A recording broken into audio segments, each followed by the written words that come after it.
Executive Media. Focus, innovate, succeed. Ikop bakube babifanani. Olikwenda bifanani birungi. Bakukube bakwize ti oli munoni. Omukolo bagukolere. Olina kwandula. Olina nankani bya wedding. Olina graduation. Nibo bofirirwa. So kwenda kukola nankani send off decent. Wesimbye omukalulu. Decent. Funaba Ikop. Abo bulwo bayito bataako. Tubateeko tuli kujja mu kulonda. Era tibasasula. Be. Kale. Sasula. Olikwenda bya bululu. Yes. Bakukube mukuba ni poster. Ate bana. Mukuba poster. Olikwenda bana. Bana do kubutundu bali. Mu poster anguli mutunigira muko chali wife. Ani. Chali wa imazira sente. Yasina n'okumuyamba oyo omusaada. Ikop. Eri ekindi aba Ikop. Olikwenda poster. Kale. Bana. Butundu bali. Billboard. Jamba na ife aba. Business card. Mudikola. Nti naba akole ne ya. Ne debeta bolochuwa. Bolochuwa dindi. Bolochuwa chechimu. Ne business card. Ate kalenda. Muwandika ku t-shirt. Follow us on Instagram at Ikop Photography or call +256 702 935 078. Don't forget, they do it smart. Book with us today.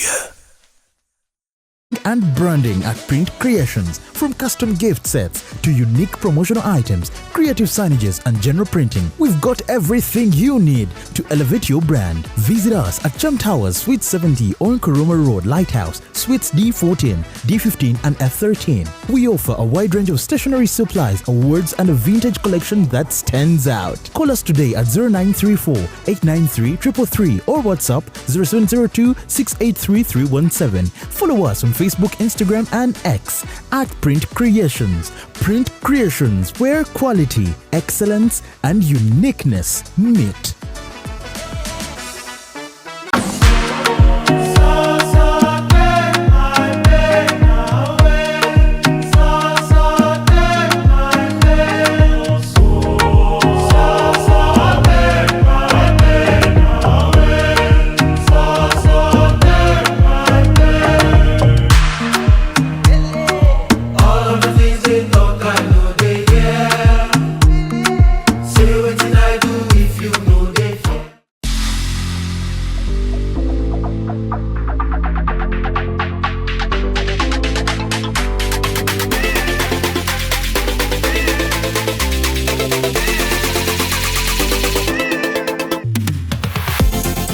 The short and big shot. Omumwa gonfukidde omumwa Zubeida. Candle night ogimanyi.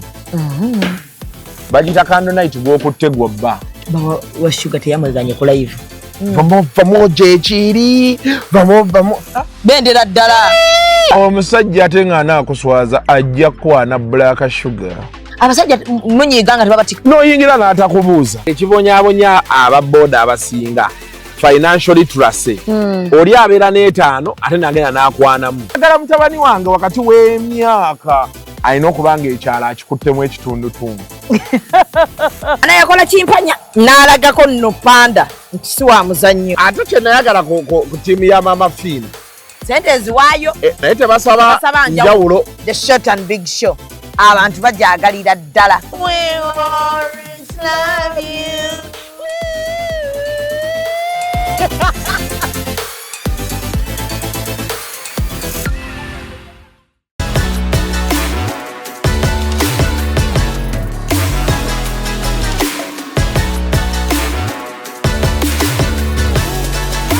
Hey yo, what's up my people? This is the baddest Azari right here on Executive Media with Real Time with Mimi. Stay locked in. Yeah. Nze omukisa gwe nnina gwa abasajja batali basiraamu ate be bankwana bokka ate nga be baagala okumpasa. Abasiraamu abankwana tebaba serious, balinganga baagala just kumpita mu buyisi mpaka we nasalawo n'enfumbirwa atali musiraamu. Naye ku Yidi nsaala ku Juma ndeka n'ensiba akakaaya kange n'engenda ne mu Juma we nazaala omwana wange yanzikiriza mukolera akiika. Naye nabo ne bamutwala mu church era ne bamubatiza nabo. Nambuuza Zubeida mbuuliza Maulana. Nkyafuna omusawo kuba nze mutima gwange ndi musiraamu. Naye omusajja gwe nnina si musiraamu ate si mwetegefu kusiramuka.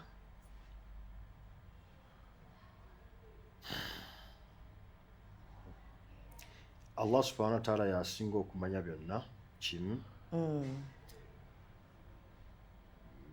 Huwa arhamur rahimin, yasaasira abasaasizi. Yahkumul hakimin, yalamula ku balamuzi bonna bonna. Ffe kye tukubuulirako eky'obusiraamu sharia nga bwesomesa. Sharia nga bwesomesa oba olina okukola kiyasi okugeraageranya n'embeera gy'okola ki gy'olimu. Amateeka gaffe Allah bwe yali agassa ag'obusiraamu aga sharia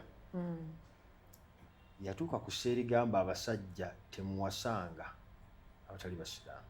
Agamba abasajja ayinza okuba nga ye yakikola ekyo n'atategeera ki kye yakola. Manyi wali okukola ezambi naye otamanya ki kyokoze. Kituufu zambi akyali mu bwenzi. Yeefumbiza yakola kye bayita okwefumbiza naye mu sharia tate yaniyabagatta nga omusajja si musiraamu. Nze nagamba wano teri muwalimu teri seeka agatta musajja atali musiraamu wanzikiriza ki wa kirokole wa Buddha wa Jewish. Amadini mangi manyi otwogera abantu bakolektinga gawa wano gokka. Bogenda mu nsi wali Abamongolia. Abamongolia si basiraamu si bakatuliki si barokole si baki naye tebakkiriza. Yakitwale nti omuntu yenna atakkiriza mu Allah. Manyi otwogera wekyo amadini amalala gatulumba mwatugaana okuwasa ewammwe. Twogera ne ku Bannakenya batukana abatalina ddiini. Omuntu ajja vaana agende Kenya nga waliwo abatalina ddiini. Twogera ne ku Bakongo nga bo basinza bibira gye bali. Twogera ku ba South Africa nga basinza ngo. Aho bonna gye bali. Diversify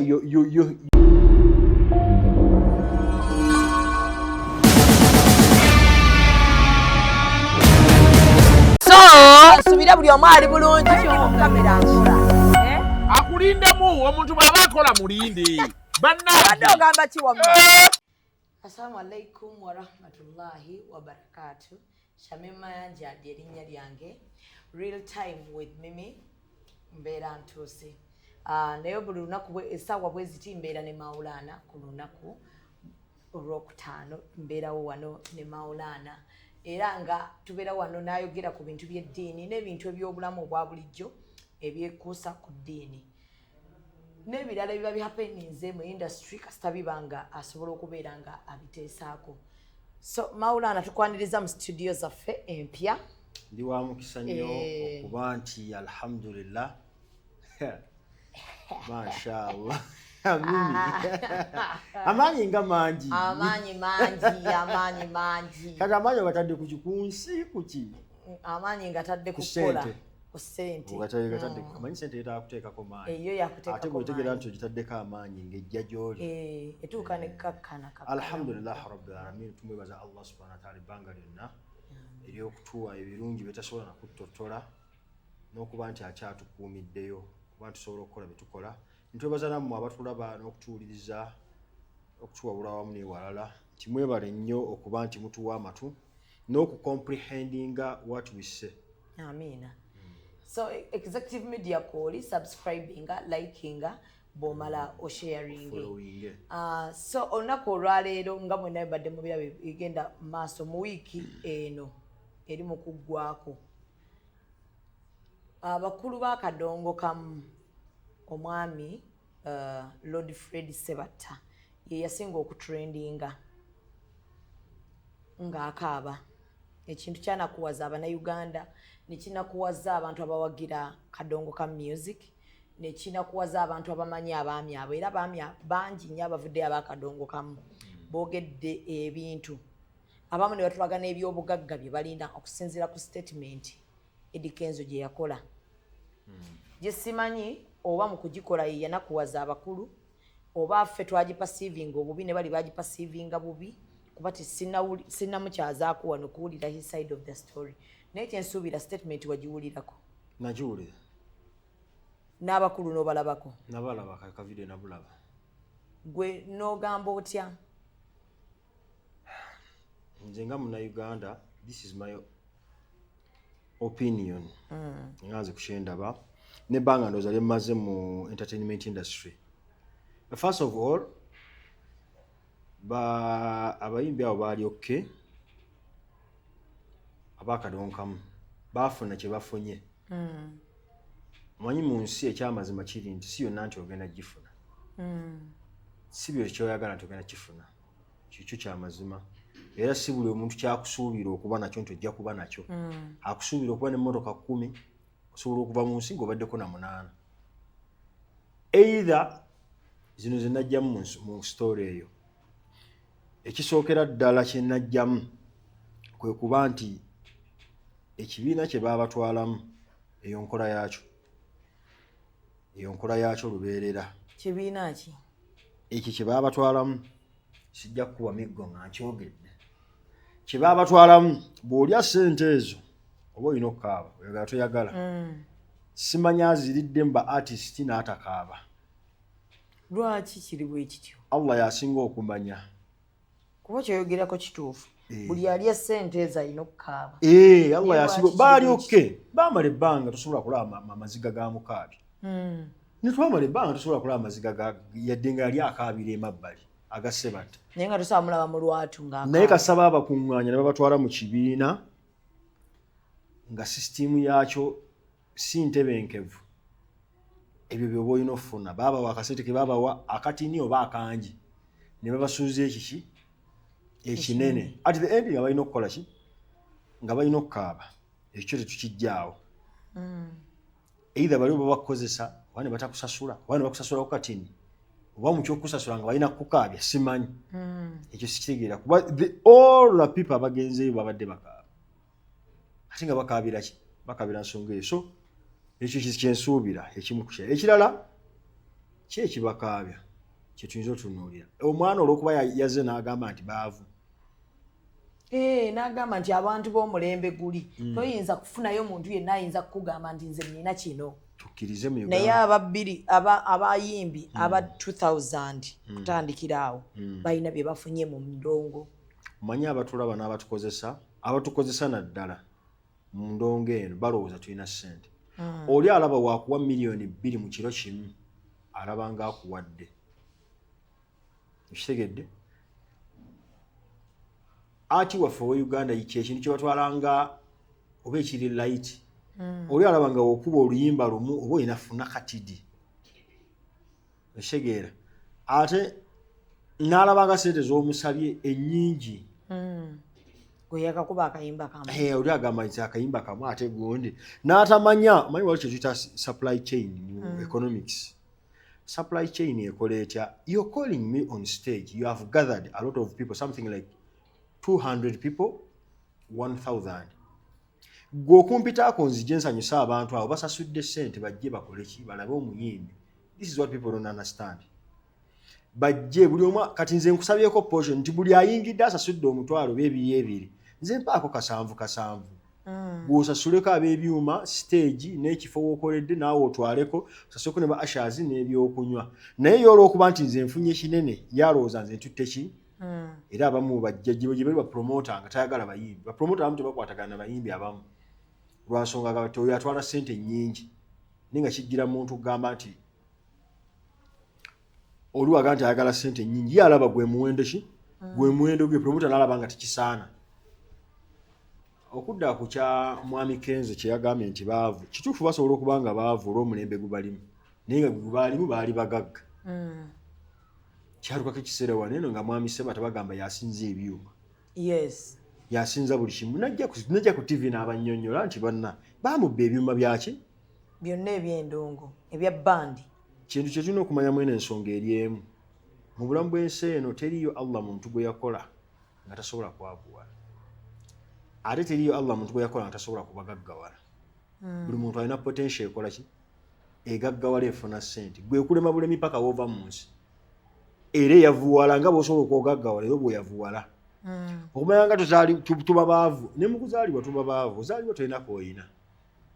Paka bazadde bo bakuwa ne batandika ku busuuko. Busuuka busatu busuuka bweru ne bakulesera n'obulabolaba awo paka bw'ogenda ng'okula. N'ofunamu ky'ofunye mu nsi. Kye tulina tumanya guno omugabo gwa nsi.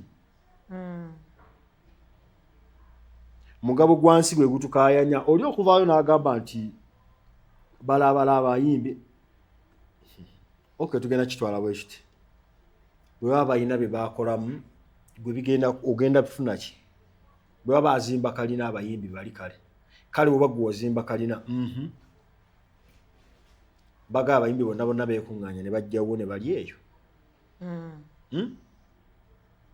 some statements zetaaga okubeera nga zeegenderezebwa ng'ogenda zoogera naddala oli yagambye nti awali omulema tofunyizaawo olugalo zibeera enjala eruma ekintu kyonna ky'ogamba omuntu akusabye asobola okivvuunula bulala bw'ojja n'onsaba kyakulabirako nga nina ssente nesikuwa nenzira eri nenjogera bira ate nondaba obanga nina wenjogera nga nina benkuŋŋaanyizza nenzandiko basobola Zubeda mulaba nti wiiki bbiri nze mbadde muwa owulira bubi okitegedde ekyo nakyo owulira buki just this one is advanced nti kyagenze ku media abantu ne balaba nga bayisibwamu ki amaaso olw'obusente bwe babawaayo obutini olwa project gye baakola naye nga nabo tebali bubi kigamba nti bavuddeyo ne bakaaba just bakozesa kantu ako gavumenti eno bwe yali yagala okutta industry eno bwetyo bwe yakola manyi akatega ako yakakwata ekyokulwanisa ekyo yakikwata nga kyamaanyi ekyokussa abantu enjala n'obwavu esobole okuba controllingirako era sekita wano tuzirabye nga zisooka kufa njala oba ofa enjala era olina ofukaamirira bali abakola ki abayina kyenazuula mu ekyo so bagumiikirize tugamba nti bagumiikirize okukaaba okwo basigaze kye bayina neya kibagambye oba basobodde abeetondere oba baya bayakosezza tusigale obulamu nga tutambula tetulina kyakukola abawagira kadongo kamu bagamba nti abo abasajja ku mulembe gwabwe tewaliiwo ali ku mulembe gwa 2,000 gwe bagambye bo balina naye tebalina music. People should know this thing. Nze neesiima nnyo okuba omusiraamu. Allah subhanahu wa ta'ala bwe yali atwogera naffe mu Qur'an ba artist baffe oluusi bakyerabira. Yayogera mu sura eyitibwa Yasin era yayogera ku muntu yenna aga nti waman nu'ammiruhu nunaqisuhu fil khalq. Aga nti buli mwana Adamu gwe tujja tuwangaaza waman nu'ammiruhu nunaqisuhu fil khalq, buli gwe tujja tuwangaaza tumukendeeza mu butonde.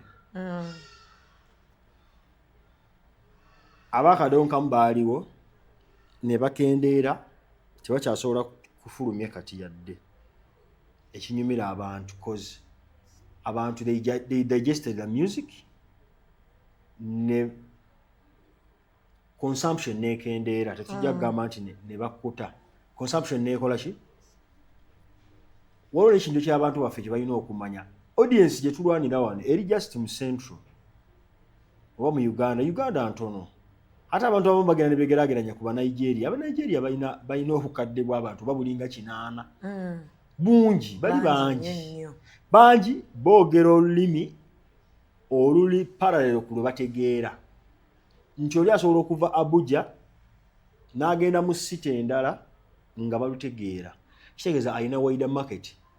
Ba artist baffe ab'e Uganda tulina ka market katono era ekyo omuntu singa akiteeka mu mutwe n'akimanya nti kasita okuba central wano n'ogimalayo kyosigaza kiba kitini. Kati market entono tekuwa diversification kukola birala tusigala wano. Abakadonkamu kati eggulu tebajja biwulira eby'Oluganda yadde nga kadonkamu yiwawa nga alwo n'abooluganda tebajja biwulira ku fullest ewa ekotido kabong eyo nayo na Uganda so twandibadde free ogendayo okukola ki okukola ekyo kiteeke mu bwongo nti katini ogatte n'eri nti wojja owangaala ebbanga otuuka ekitanga productivity ekendedde tokyasobola kutyuka nga bwatiuka nga luli ku stage kati kiba artist baffe tebakyetegekera oluusi tamanya nti kati mpummudde nti oba nkitadde damuzeedaali mulago bayogeddeko ye awummulaga asikyaddamu kuyimba lumu yayimba ku stage ng'ennyimba ze azeerabidde nezeerabira okitegere naaga kati naawummula naye bano abajjanga bakulaba bye bagamba nti otalina kye yakolamu abantu bano njagala mutegeeze tebalina kye bakubanja so long as you eat at day weebaka mu nnyumba yo tebalina kye bakubanja if they expected you to be somewhere nga si wooli beera n'ekyo kyokkuta nakyokozedani nga bagamba abeera Gomba abeerawa yonna gy'abadde kino kyeyafunamu kyekyo Kenzo yaze n'agamba nti abayimbi b'2,000 be basinga kati yeerabidde ekintu kimu wagenda kujja ekyasa ekirala ng'ate tekimanyi kya 2,000 kati nakyo kibayiseemu eggaali kuba nange kyenabadde ndowooza wagenda kujja future ng'abantu beewuunya nga balaba bye twakola ffe kuba nange ndi artist nga balaba bye twakola ku stage nga bagamba bano baali boogera biki era abazzukulu baffe bajja kweyagala jjajja ebiki bino byayogera nga bo bali ku birala kati kyo tukimanye omuntu waakula akendeeza productivity najja ng'agenda akaddiwa najja olaba omwezi ogwo manyi Qur'an Allah yatukubira nnyo ebifaananyi ku mwezi Allah yali ayogera ku mwezi mu sura eyo y'emu yagamba nti omwezi ogwo gutandika nga munene nga gwa rawundi ne gugenda nga gweweta paka we gutuuka ekiseera nga gulinga akakolokomba bwe guti nga gulinga akakolokomba nga gukoze ki nga vunafuye bwe bulamu bw'ensi bwe tubeeramu baakuba hiti baazikuba baafunamu kye baafunye amaanyi ne gakendeera basigalewo tubayisaamu ggaali osobola obbeetondera mukwatagane ofunye akasente k'obawadde kalaasi bawe naye ekyo kiba tekyetaagisa kubannyonnyola so wagenda saakulaba nga ocelebratinga ku kya copyright okucelebratinga ku ki kyogaa tewalaba president kye yakola president wa federation I personally with our parliament I don't think they can give us something that is productive to us pozi ku generation etali yaffe sisuubira cause ekintu waliwo ekikaluubiriza nga kitegeerekeka how long does it take okuyisa biiru n'okugisayininga n'oku-implementinga abantu baffe waliwo kye batategeera waneeno manyi musiraamu atufuze netutuuka ekiseera nga tetukyamanyiwa gye tujja ssente naye tutunuulira ssente zituuse tutya ku ttebo omuli omu kyafa kasingawo ng'omuntu takyafaayo naye bamulimba ne bamugamba nti wano waliwo omutete aga tugendewo ki ekyetaagisa sayininga wano tuyingirewo nga yayingirawo buyingizi nkakasa some artist bajja kufa nga tebagirabye nako ng'ekyali mu bbiiru ng'ekyali awo that's what kyetulowooza tolabawo ssuubi yonna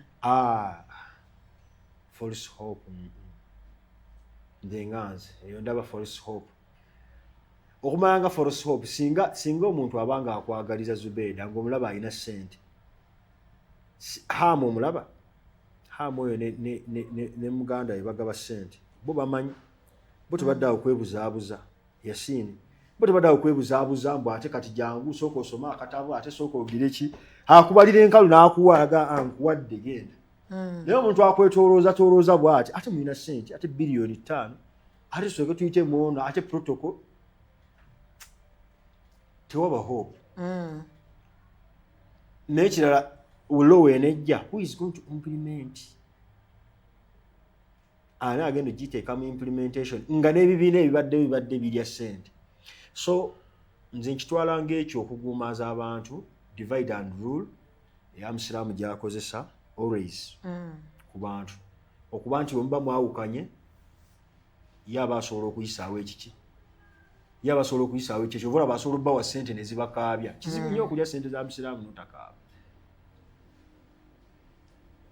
era akufuna wakukwatira bw'ati ate kizibu nnyo obutazirya kizibu so tutambulire mu mbeera eno paka Allah waali tutaasa waalireeta omukono gwe n'agamba nti abaana ba Uganda mbataasizza batadde okay so okyali ku executive media bagiyita real time with Mimi program eno eteekebwamu ssente aba Gibbs Bridals sanctuary juice kosa Ecop photography and videography ne ba sponsors abalala awo ngenda kubeera ngate mbabagamba. So onako olwaleero Maulana atandikiddeko eyo ng'omuntu ali mu entertainment industry naye tugenda kubanga ate tugenda ku bye tumumanyi bye musinga okumwagalako kuba kati awo wedda kati awo abakazi mbamanyi bagamba kati ate lwaki Maulana leero agenze eyo kati lwaki tomutubuuliza ebyaffe bye twagala omanyi programu ye baba bagirinze nga bwe balinda ndooza baseka baabweka babawa akatunda. So onako olwaleero nina omukyala eyambuuzizza n'angamba Shamim ndi mukazi musiraamu eddiini yange njagala naye nalinda omusajja omusiraamu n'abula. Nze omukisa gwe nnina gwa abasajja batali basiraamu ate be bankwana bokka ate nga be baagala okumpasa. Abasiraamu abankwana tebaba serious balinganga baagala just kumpita mu buyisi mpaka we nasalawo n'enfumbirwa atali musiraamu. Naye ku Yidi nsaala ku Juma ndeka n'ensiba akakaaya kange n'engenda ne mu Juma we nazaala omwana wange yanzikiriza mukolera akiika naye nabo ne bamutwala mu church era ne bamubatiza nabo. Nambuuza Zubeda mbuuliza Maulana nkyafuna omusawo kuba nze mutima gwange ndi musiraamu naye omusajja gwe nnina si musiraamu ate simwetegefu kusiramuka.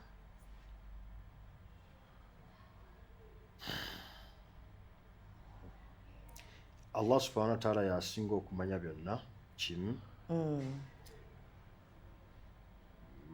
Huwa arhamur rahimin yasaasira abasaasizi. Yahkumul hakimin yalamula ku balamuzi bonna bonna. Ffe kye tukubuulirako eky'obusiraamu sharia nga bwesomesa oba olina okukola kiyasi okugeraageranya n'embeera gy'okola ki gy'olimu. Amateeka gaffe Allah bwe yali agassa ag'obusiraamu aga sharia yatuuka ku sseerigamba abasajja temuwasanga abatali basiraamu agamba abasajja. Ayinza okuba nga ye yakikola ekyo n'atategeera ki kye yakola. Manyi wala okukola ezambi naye otamanya ki kyokoze. Kituufu zambi akyali mu bwenzi. Yeefumbiza yakola kye bayita okwefumbiza naye mu sharia ate yabagatta nga omusajja si musiraamu. Nze nagamba wano teri muwalimu teri seeka agatta musajja atali musiraamu wanzikiriza ki wa kirokole wa Buddha wa Jewish amadiini mangi manyi otwogera abantu bakolektinga gawa wano gokka bogenda mu nsi wali Abamongolia si basiraamu si bakatuliki si barokole si baki naye tebakkiriza yakitwale nti omuntu yenna atakkiriza mu Allah. Manyi otwogera bwekyo amadiini amalala gatulumba mwatugaana okuwasa ewammwe twogera ne ku Bannakenya batukana abatalina ddiini.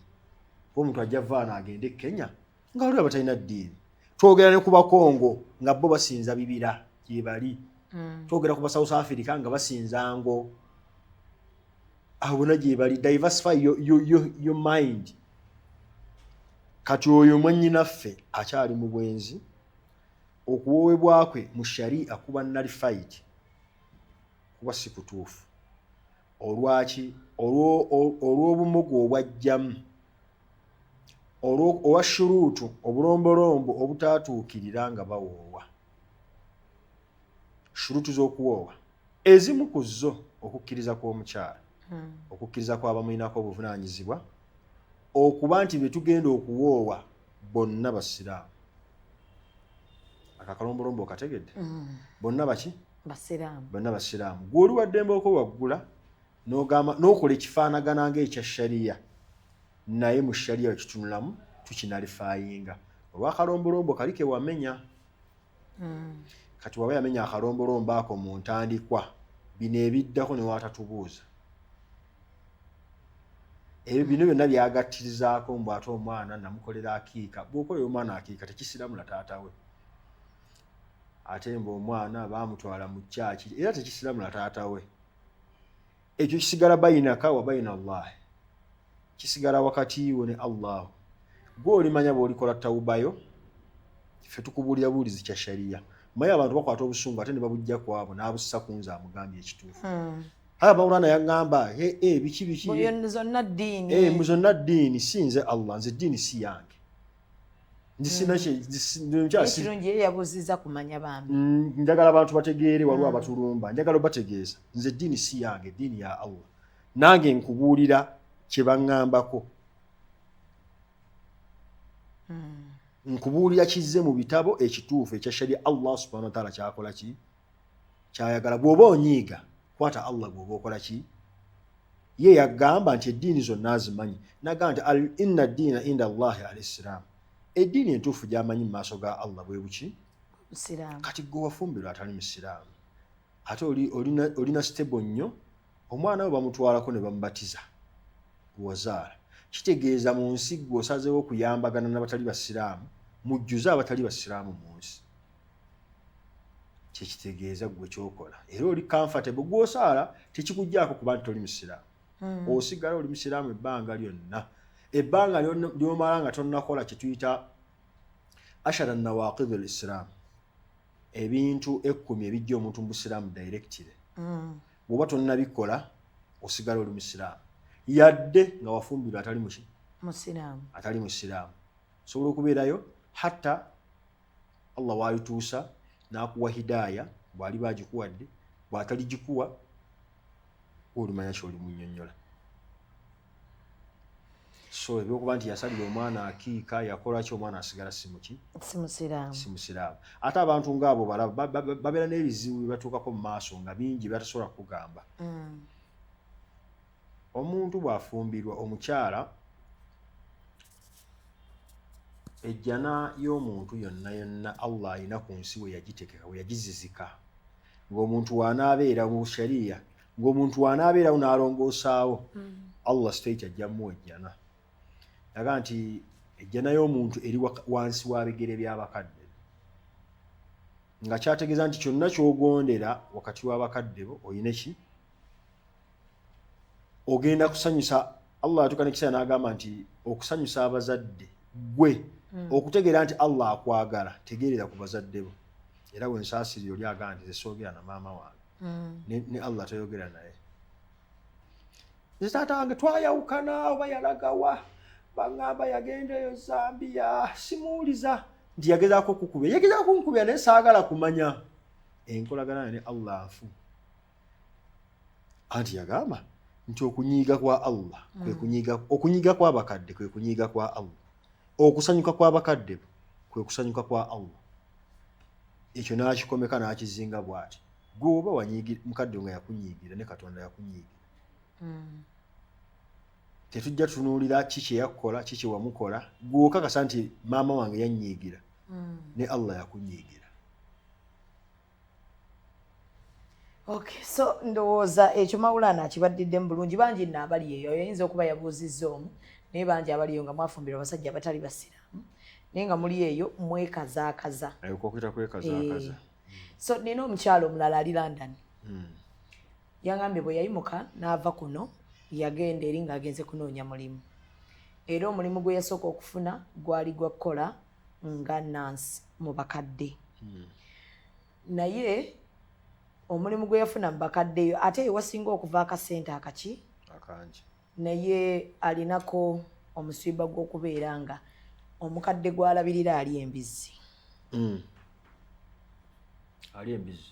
era nga yakakatibwako okugifumba akola emirimu gyonna alina n'omumufumbira naye nga mubi alina okufumba mulimu embizi nangamba mbuuliza Maulana nkole ntya gwe mulimu oguliwo gwensinga ofunako akasente kuba ye yakagenda tannafuna mulimu mulala kuba ate abamusuza nabo alina okuwayo sente za bills be bagabana nabo ennyumba wavaayo asaala mu bulumi obungi n'akaaba n'asaba Mungu amukyusize mu mbeera afuna omulimu ogusukkako ogwo naye tannagufuna n'ambuuza kati alina kukola ati atuule mu nnyumba omulimu fonna wagira aguvaako kuba wonna agenza ateekateeka naye engeri gye yakagenda tebannamuwa naye teri kimulumanga kufumba mbizi ekyo kibuuzo nga kyawula kuba we tunaamugamba ekyokukola kati abantu baffe abamu nga bagenda kunyiiga. Ekituufu kyekiriwa? Kale katubuulire ekituufu ne manyi twalina okufuna kye tuyita think tank ye akakiiko. Tulina okuba n'akakiiko mu buli society akategeera butya abantu bwe beeyisa mu society na butya sharia bwegenda obbalamula okusinziira ku updates ze bayina. Akakiiko ako tukeetaaga. Saudi bakayina naye mawanga amalala era tutawaana nnyo okuba nti tukayina naddala wano eno mu Uganda. Wano tutawaana nnyo n'ebintu bingi kyetubirina. Ate mu butatawaana nnyo na biki abamu ne twesanga tuvumiddwa buvumwa, abamu ne bavumibwamu. Wakati osanga omuntu ayabye ennyimbe kati bamuyita nagisi. Naye nga twali twetaaga akakiiko ne kabannyonnyola mpola mpola. Bujja lowooza nti wonoovuma ayabye ennyimbe ne ziggwawo. Mu lunaku zeeyongera. Gyenyiigira bwereere paka bw'ofa nga kikuli ku mutima.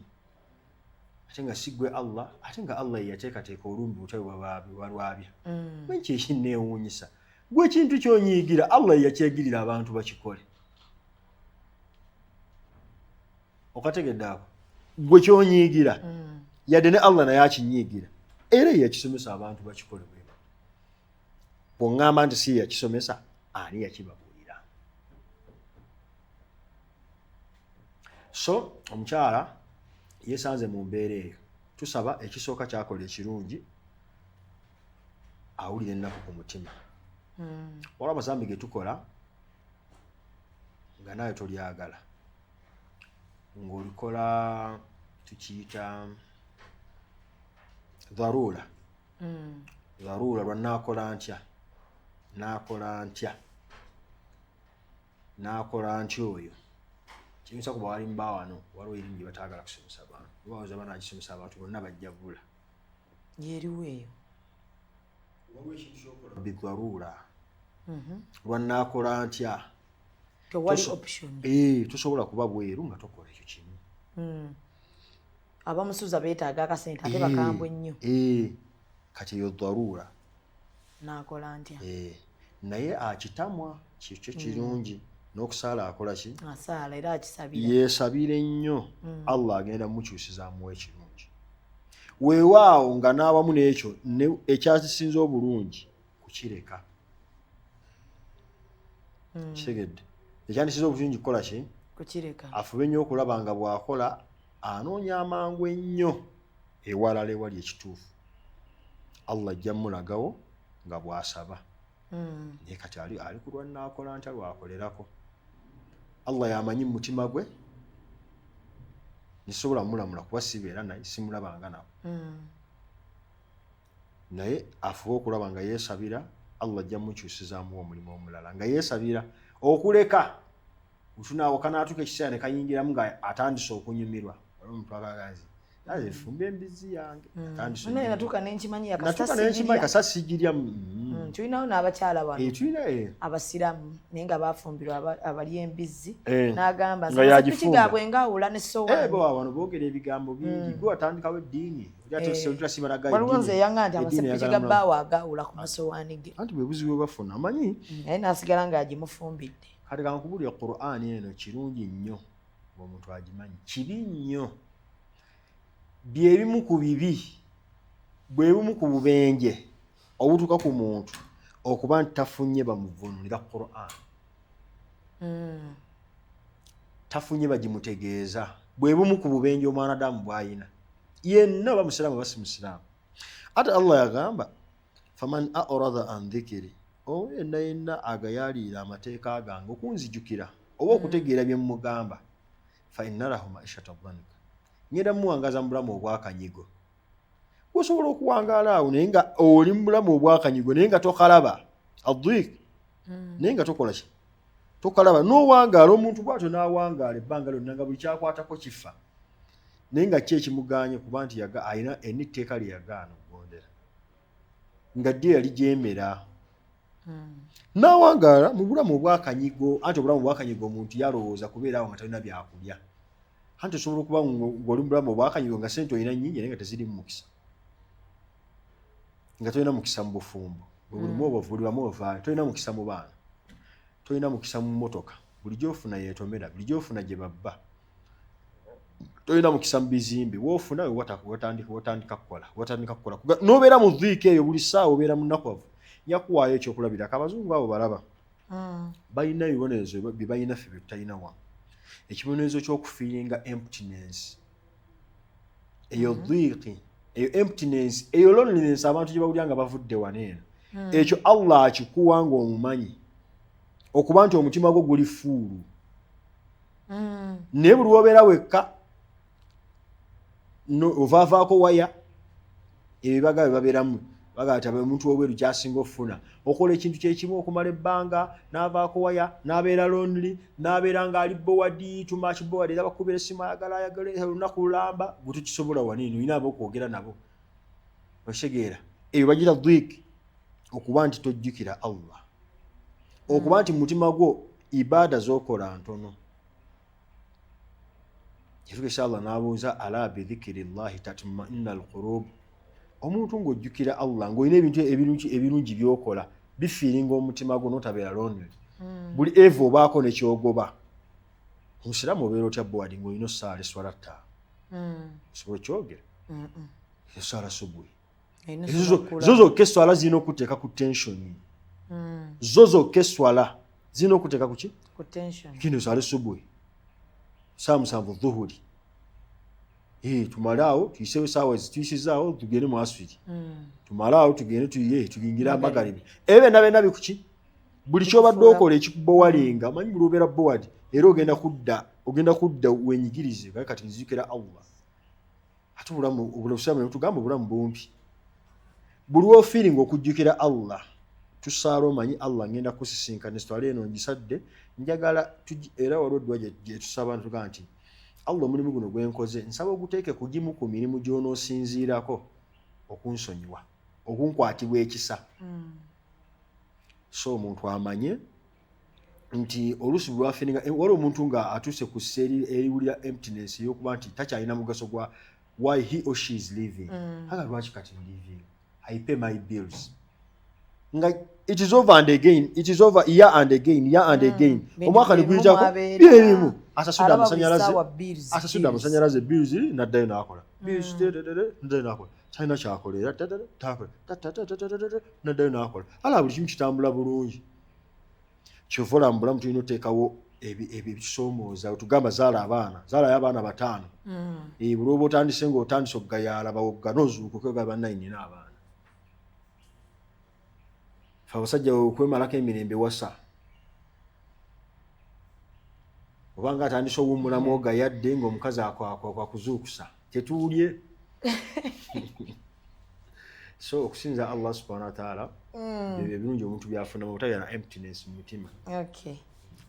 So oli ku executive media mbeera nnyo nga mbagamba bw'oba olina ky'obeera nga oyagala nsindikira ebibuuzo byammwe Mawulana bw'ajja wano mansobolera ddala okubeera nga ate mubabuuliza ebibuuzo byammwe. Waliwo omukyala yaŋŋambye alina mikwano gye bakoze bonna baava bonna mu ssomero era balina kasoko kaabwe mwe babeera bonna naye bonna nga bwe bali ye alaba bakendeevu mu ddiini eswala yo tebagikwatako si bafumbo benywera emyengo abamu tebanywa banywa shisha ennyonyi bagirinyanga bwe baagala naye ye yaŋŋambye asala tahajjudi duha n'agikwata sunna n'aziyiwa wali n'asiiba mande n'olwokuna akakaya tekamuva ku mutwe mu bannabo baliivinga nabo yafumbirwa naye yaŋŋambye Mawulana mubuuze Mungu yampa kigezi obufumbo bwennyini talina kyabufunyeemu ye bw'agamba kuba omusajja tasobola yadde omuwa ssente za kapito n'ekyokulya omuwala yamanyi okusaba ate bano banne abatasaala nako yadde era mu mukwano gwe yamugambye naye olaba obudde obumala nnyo mu ebyo ebintu by'esswala ate n'omala n'ojja waffe tukole ki tukuwe n'agamba ekyo kiba kigezo naba kimungu kyabamugezeseza nakyo era Mungu yagamba bagumiikirize paka ddi. Ku kyenyinza omuwako kyenyinza okutegeera olwo yabuuza ekibuuzo oba yali adde faces yagamba lwaki omuntu lwatandika osaala afuna ebizibu bw'otandika okugondera Allah ofuna ebizibu tuyinza kireeta mu mbeera ez'enjawulo. Embeera esooka shaitani buli lw'olaba ng'okola ekirungi eba erina okuteekawo akanyigo ekujje ku kituufu ekyo ky'okola ki ky'oliko. Tolaba omuntu waba atandise okukola bizinesi ng'etandise obboominga nga shaitani etandika omusindikira ababanka bamuwole oyongeremu luli mbadde sinnatandika nga temumpa bantu mmwe muli bazibu mbadde sinnatandika anti kati otandise kati sokuwola nabaga wakati waliwo n'abantu banasonyiwa okubaako ku topic w'ekibuuzo ekyo. Waliwo n'abantu nga yegamba banka mumpole sente ntandika olunda enkoko ne bagaana. After 2 years amaze olunda enkoko banka endala zijja zimugamba tukuwole. Kiki ekyo? Eba shaitani teyagala okole kiki? Teyagala okole kituufu. Eyagala bakuwole sente zikuleme ebiyumba by'enkoko babitwale. Shaitani eyagala kutwala wafu. Kati embeera ng'eyo bambi okujoogerako mu mbeera ya sharia yaffe y'Obusiraamu ekisooka eddiini yaffe wano oluusi ekaluba nnyo olwa society gye tuwangaaliramu. Abantu abakwetoolodde baba tebakola ddiini Obusiraamu bukalubiramu okuleka illa ma rahima rabbi okuleka Allah banywezezza. Allah akunyweza bunyweza nga abakwetoolodde bonna banywa omwenge nga bayina sente nga tolina omwana yangambye awulira obulumi naye akakaya kogenda okusabayo abanywi. Naye bwe tugamba nti basheekh balina ekintu kye boogera mu muzikiti bagamba nti alhamdulillahi alladhi waqafa bihi an-ni'ma al-islam. Twebaza Allah subhanahu wa ta'ala oyo yatuwa ekyengera eky'Obusiraamu ekisinga ebyengera byaki byonna kyobola tukijjukiza abantu bonna ebbanga lyonna nti bw'oba ng'oli musiraamu ng'okolako ekimu ku by'Obusiraamu ng'ogezaako butuukiriza ebisigadde mu nsi bigoberera bugoberezi kino ky'oba olina kyekisinga byonna gwe kyonna ky'oyinza okussaawa nti oli ayinza okussaawo n'agamba wa nze njogera ne pulezidenti bampita mu state house naye mba siri musiraamu onsinga ki anti gwe bakuyita mu state house otunatuuka mu maaso ga Allah nze bajja kumpita gwe wa state house tebaleme kukuyita. Lwaki twogera nti ekyengera ky'Obusiraamu kyekisinga obukulu ye asulu kyekikolo ekyatondesa omuntu otegedde gwe okuba nti kyokola kyekyakutondesa kyekyengera ekisinga obukulu oyo taggwaamu ssuubi bali ku kye baliko yadde abalaba nga bekendeevu. Kyasaba asooka otutoola kukola kubassaako nnyo birowoozo abibajjeko. Manyi lwose nnyo ebirowoozo ku muntu akola obwonoonefu shaitani muli ekulaga nti naawe olina obbukola obeera obuki neekwerabiza ggwe obulungi bw'oli otegedde gwe shaitani ekulaga nti nnyini bbaala olunaku akola miliyoni 15 naye gwe alina botiiki okola emitwalo 80 otunda kulaani era gye bali abasiraamu abatendebbwa gye bali abasiraamu abatendebbwa ne batandika ebbaala bamanyi gye bali abasiraamu abalunda naawe obamanyi kalungi nze sigendayo zirambula naziwa mwana azinnundira bangi ng'alunda embizzi era nga kyagamba nze sizigendamu omwana ankubira engula omwana ekiza kitire mbalina naye nga kiki yatunuulira bali kye bakola ki nga sente empitirivu kuba embizzi emu yakamu 2 oba 8 shaitani yamulaga nti nekiri osobola okukikola ki kuba kati yamulaga nti olina ettaka ate bali embizzi zeetaaga kibiyumba kuba okubi biyumba ebbaala olina akafooko ojjamu bujja teeka mu kati n'ebidongo kubakamu abaana naye society gy'owangaaliramu ekola kinene n'emikwano gy'obeeramu gikola kinene ku ddiini yo. Omwana Adamu agenda tuba ku lunaku lw'enkomerero ayogere ekigambo Allah subhanahu wa ta'ala kye yagamba agambe nti lawula attakhidha hadha fulanan aw sadiqa nti kale singa ono saamufuula mukwano gwange. Omuntu agenda kwejjusa ng'akuba emikono ku ttaka agambye nti singa Shamimu teyali mukwano gwange. Ng'agamba mbamubuuze lwaki nti bino byonna bye nakola entandikwa yange okubula yali ku ye. Oba oli awo singa saamanya Shamimu mu bulamu bwange sandibuze. Aya nyingi, hadithi nyingi ezijjaawo, aya nyingi ebigambo by'abamanyi ebiri awo ebiraga nti omuntu agenda kwejjusa ebintu bingi nga mulimu ne society. Omuntu agamba kale singa saasenga Kampala. Nga lwaki ng'alabye ddala okutandikaako okwonooneka kati nnyonnyololi okuvaako okwo okubula kuyinza okutandika ku mikwano gye. Teweegomba. Era Allah akitugaana. Allah agaananga omubaka yamugamba nti tokwatanga amaaso go n'ogatunuuliza abo alladhiina kafaru, abo abatakkiriza olw'ebyo Allah byakoze eki byabawadde. Lwaki oluusi abaabi bawadde abalindirizeemu paka Allah waali bakwatako. Paka waali kwata ki? Ezo aya nyingi nnyo bakwadde obudde butemina butini twandizaamu tulayiniize. Amugamba omubaka totunuulira bali abatakkiriza olw'ebyo Allah byabawadde ebiki ebingi naye Allah abiwadde kubalindirizaamu. Aya gye nnyinza okwesigamako awo nze nga nze. Era ayogera mu Qur'ani yagamba nti bwe tuba twagala nze Allah mba njagala ozikiriza akaalo nsindika abagagga mu kaalo ako ne boonoona. فإذا نريد أن نهلك قرية أمرناهم مترفوا فيها ففسقوا فيها. Nti Allah baba yagadde okuzikiriza akaalo nga yagadde okukazikiriza asindika abagagga mu bo fafasakhu fiha ne boonoona mukko. Thumma oluvannyuma Allah n'abakwatako n'abazikiriza mpola mpola nga bamaze okwonoona. Kati ebyo byonna byakulabirako bingi. Kyekiyinza omugamba kikino kye yandikoze ye nga ye nga twesembesa Qur'ani ne hadithi omubaka ze yamugamba. Allah yali agamba omubaka butya bw'anaakola eddiini ye enywere. Eddiini ye ekole ki? Enywere. Nga society gy'owangaaliramu abagikola baki? Basiraamu. Yamugamba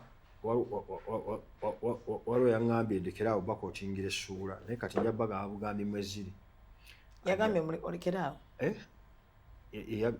Yagambye essuula tuzikootinga ziriiko tayimu eba ntono. Aya tuzikootinga tayimu eba ntono naye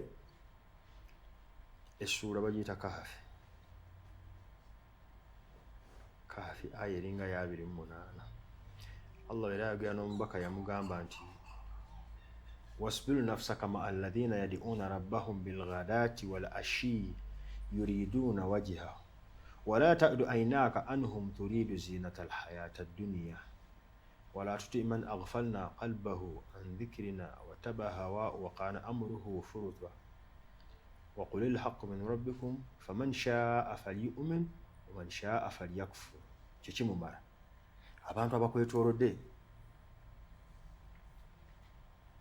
sababu nuzum eyaleetera okukka kwa aya eyo abasajja abagagga bajja eri omubaka namugamba nti owange omubaka ffe tuli bagagga ate abaavu bakwetoolodde bangi bawera n'ekikumi balinga 8 abo baleke ffe eddiini gibuulire ffe tujja kuwa ssente tujja kuwa zaka si gyoyagala ffe tujja kuwa hijja si abagagga tujja kukola hijja. Abo baavu tobeesembereza balina ebiku abaavu bawunya obumwa nga bwe bandyogedde ku baavu bonna osegedde bawunya obuki bawunya tebanaaba ale kati babeeraawo okujjako irimu ate irimu nga kyabbeeyi. Kati nkulagane mukwano gwo ki kyasobola okubeeramu kyasobola okugwamu ye asaala mwavu naye alaba bali abagagga bakola ebintu Allah byatakola ki balina obukende tebazikaaba babula naye society yasobola ogikyusa nga Allah bwe yatugamba wano. Asobola ofuna emikwano egitya Allah. Bano osobola obeesalako mpola osobola besalako mpola era kyekino Allah kyeyalamira omubaka yamugamba wasbiru nafsaka ma alladhina wenywereza omwoyo gwo ma alladhina yadiuna rabbahum bilghadati wal ashi omwoyo gwo kwaba bakowola Allah waabwe ku makya n'olweggulo naawe kijja kukwanguyira bw'oba n'emikwano gyo nga basaala subuhi tojja weza myezi 3 nga tosaala subuhi bw'oba n'emikwano gyo nga bawa zaka tojja kuyisa bbanga nga towa zaka kuba ojja kubakopperako bw'oba n'emikwano gyo nga basoma Qur'ani ojja gisoma bw'oba n'emikwano gyo nga bakola ebirungi obola bali bagagga kwagalana bwe batandisa osondeza embaga $5,000,000 $20,000,000 kyokka ffe abamu tulina ebika ng'okusonda $5,000,000 kitwetaagisa emyaka egi mu kika kiramba okuweza $5,000,000 ekiri ekika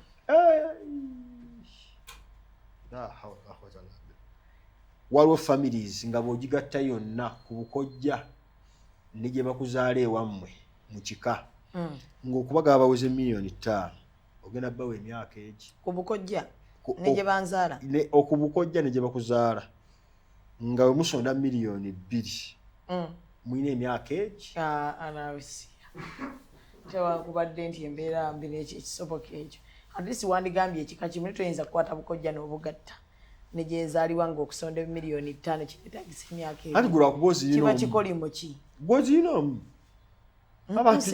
abantu gye bali ntunuulidde bika abantu gye bali nga bw'ayita ab'ebukojja ne baggwayo n'ayita ne gye bamuzaala naga nti abaaye twetaaga $1,000,000 mmeka 5 bonna bamugala tuwa emyaka egi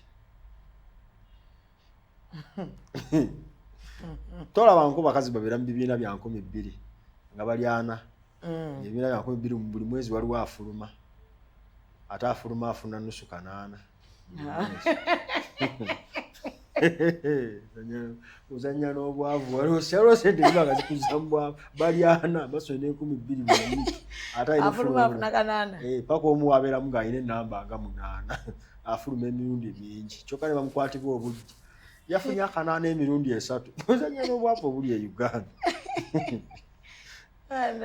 gulaakuobeera ne sente gutomanya abantu batalina sente so okuddayo ku aya yaffe okukyereza omukyalo oyo asobola okukyusa tetugaye nti kino kyagenda okukola naye tumubulya kya busiraamu asobola okukyusa nga Allah bwe yatugamba wenywereze yagamba omubaka wenywereze kwabo basinza Allah waabwe ku makya naki kati eyo aya ezingiramu n'oli eyafumbirwa atali muki atali musiraamu beyeetooloozaako tebamujjukiza swala tebamujjukiza mirimu gyonna gya ddiini ojja kufunamu obukendeevu omusajja gwe yasalawo okuba nti agondera si muki yakwata ejja naaye n'agiteeka wansi w'ebigere by'omusajja atali musiraamu kati anaagijjayo ati Allah amara omugamba nti wasbiru nafsaka ma alladhina yad'una rabbahum bilghadati wal ashi yuriduna wajha naye nga baagala yani wajha ekyenkya Allah bakozesa ekyenkya Allah naye mu tafsiri yuriduna farha Allah okuba nti baagala okusanyusa Allah baagala okusiimibwa Allah baagala okusiima kwa Allah basinza Allah ku makya naddi nga ye bw'asaala n'amugamba nti wala ta'du aynaka anhum turidu zinata alhayati dunya tokwata amaaso go n'ogakyusa n'ogolekeza n'omwoyo gwo n'obeera nga okwagalako kwonna okwolekereza abo abaagala obulamu bw'ensi eno kati eyo state gy'alimu tegeda hadithi nyingi ezimukolako naye kati state gy'alimu yeeyo ye atunuulira bali n'alaba nga bali kuki bali ku muzuuli naye basobola okuba nga tebasinza Allah ate yayogedde nti balimu obukendeevu waliwo okubanga ebyo babikola gye bali abantu nga alina ssaako y'emikwano gye bakola umura okitegedde basinza bonna eddiini bakola biki byonna eyo ssaako ennungi bakola charity basaala naye oba wala nti emyenge banywa bakola ki byonna gwe naawe okakasa si birungi abo osobola ofunayo abalala nosenguka wala ta'budu innaka anhum turidu zinata alhayati ad-dunya wala tuti man aghfalna qalbahu an dhikrina kino Allah yashigamba mbaka togondera abo abakakanyala emitima olw'okugondera Allah subhanahu wa ta'ala yali amujja kubagagga baali bamujja kubaavu togondera abo abagagga olw'okuba nti emitima gyabwe gyakakanyala olw'okujjukira Allah bajja tuuka ekiseera bakiveeko abagagga bajja kukuwazzako emyaka 2 balabe nga bakola kinene nnyo swala bagiveeko ezaka bagiveeko n'okusiba bakuveeko balabe nga kyebakola kyamaanyi nnyo era mikwano gyaffe mingi abeerawo nga kyekiri mikwano kyeyagamba bwe yagenda Kaaba n'asaalirawo n'afuna omutwalo gw'esswala n'agenda e Madiina n'asaalirayo n'afuna esswala agenda okudda nga ng'ajjuza mu ttanka ngamba we zinaggwera wajja kuba zeeyo n'atamanya nti esswala emu esobola okuba nalifaidi nga wudhu teyatuuse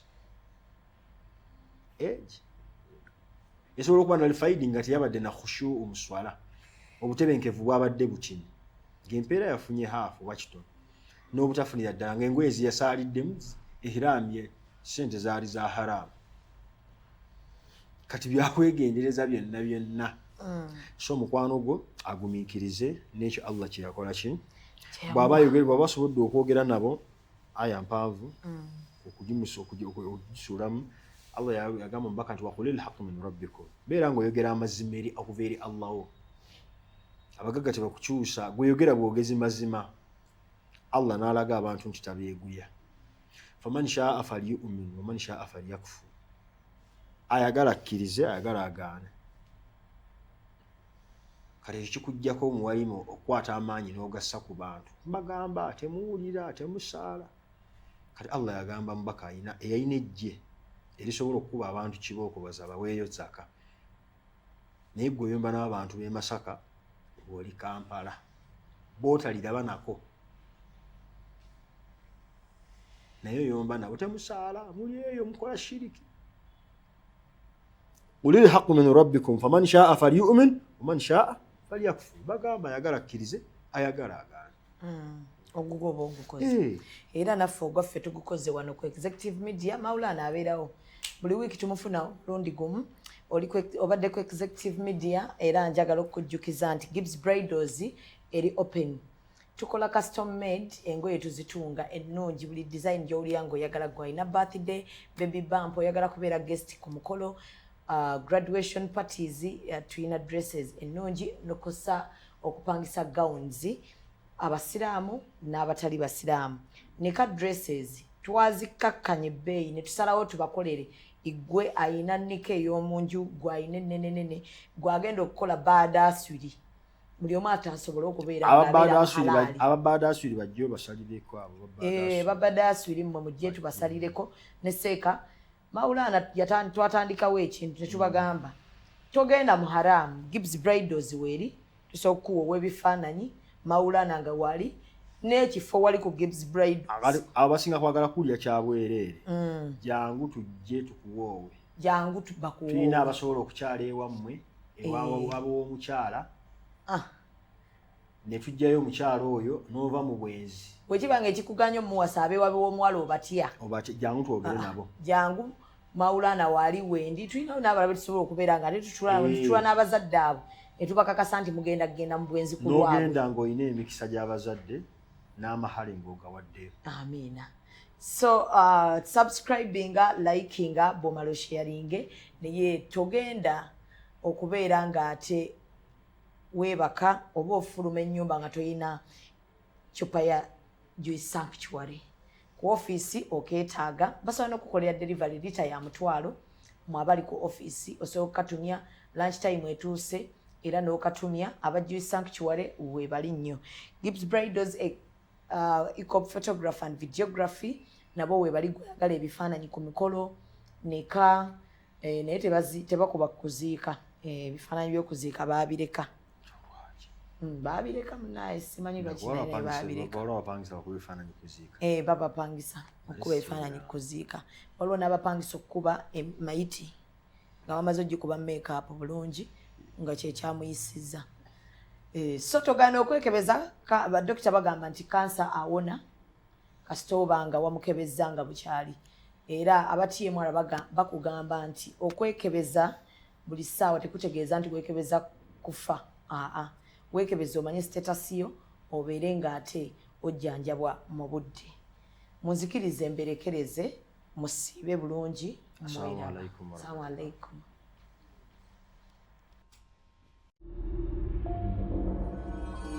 Executive Media. Focus, innovate, succeed.